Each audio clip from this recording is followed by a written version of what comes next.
Joe, Iowa versus USC. When you review and recap, this game, how do you see it go down? The only thing I'll say, my hottest take is coming in this segment, so get ready. Blake, I've been really pounding the table for USC lately, and a big reason why I've been doing it is that because I don't think that many people understand what this USC team is. I think in this setting where it was raining and you were playing against a team that was supposed to be more physical than you, they stepped up to the challenge. The one thing that stood out to me, Blake, these two teams were hitting each other, man. They were wailing on each other. There were a lot of huge, big physical plays. This was probably the most physical game of the weekend of all games. A game in Southern California against Iowa in a monsoon. And I thought that USC stepped up to the challenge and out-physicaled Iowa. They stopped them at the line of scrimmage on a lot of rushing plays to completely shut them down in the second half. Jaden Maeva realized he had to put a lot of the onus on himself as a runner, and he had to power through contact. He didn't shy away from anything. But like, I saw a USC team that was taking a step forward in a direction that we never thought was possible. Because I thought that we always talked about how Lincoln Riley was not producing physical teams. And here we are, lo and behold, they were physical when they needed to be the most. I was really impressed by their run game taking over. I was really impressed by the way that they won on both lines of scrimmage. And I continue to be impressed by the big plays from Mekhi Lemon and Jacoby Lane. Like this USC team needs recognition as being a legit threat to get into the college football playoff.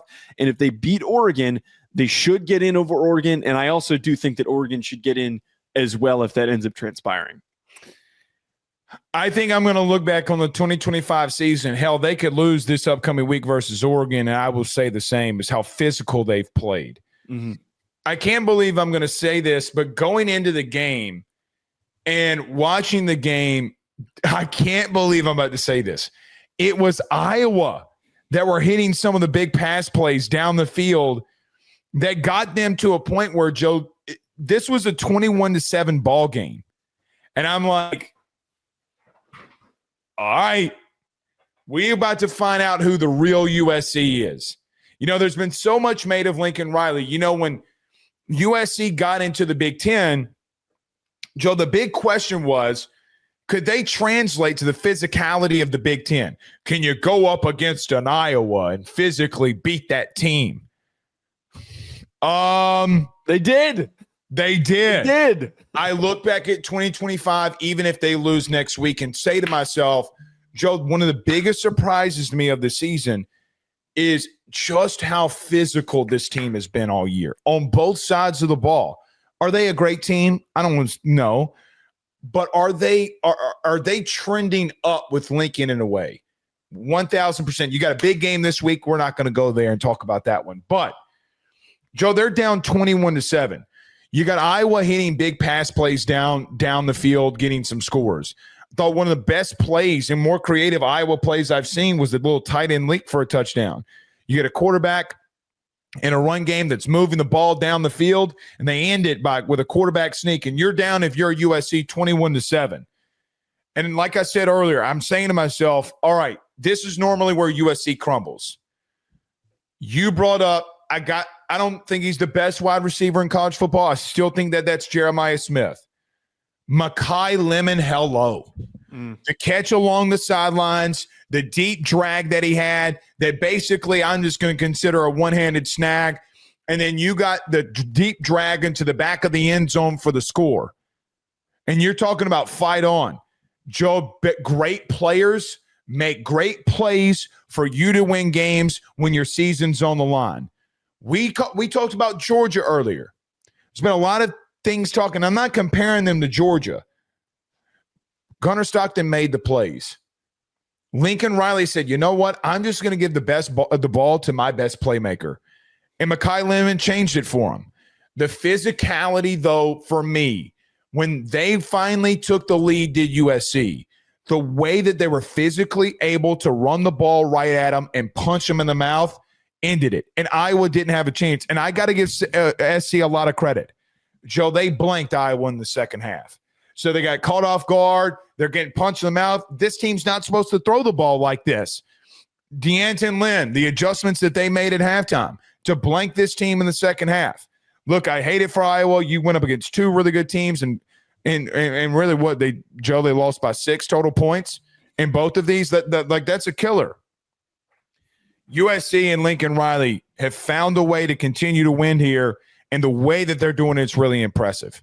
Yeah, that's the biggest part with this is that it's not like they're skirting their way by. It's not like that they didn't look in the mirror and recognize what they needed to do differently.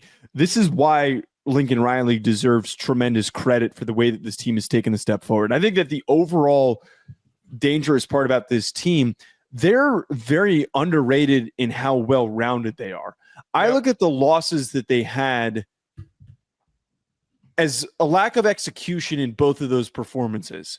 They crumbled against Notre Dame because the play calling was weak, and they made a lot of critical errors down the stretch. Illinois, I know it's excuse making, but the timing, they were half asleep. They woke up in the fourth quarter. They almost came all the way back, and they ended up losing that game as well. But since then, they have found different ways to win. They've won through their run game. They've won through their defense. They've won by gashing teams through the air and putting up big play after big play. The fact that they have found this rhythm over the last few games feels like they are trending towards a really solid finish to the season. And I know that this might sound a little bit pat yourself on the back-ish, but if they finish 9-3 and they lose to Oregon, I think that it's still an incredible year. It is a step in the direction that you're trying to get to for how much they were struggling. They have been underrated on the recruiting trail.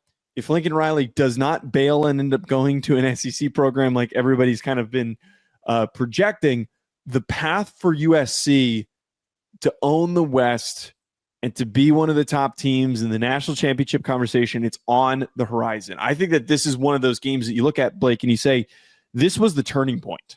This was the game where it felt like we figured out our identity and figured out that we can play in the Big Ten no matter what everybody else was telling us.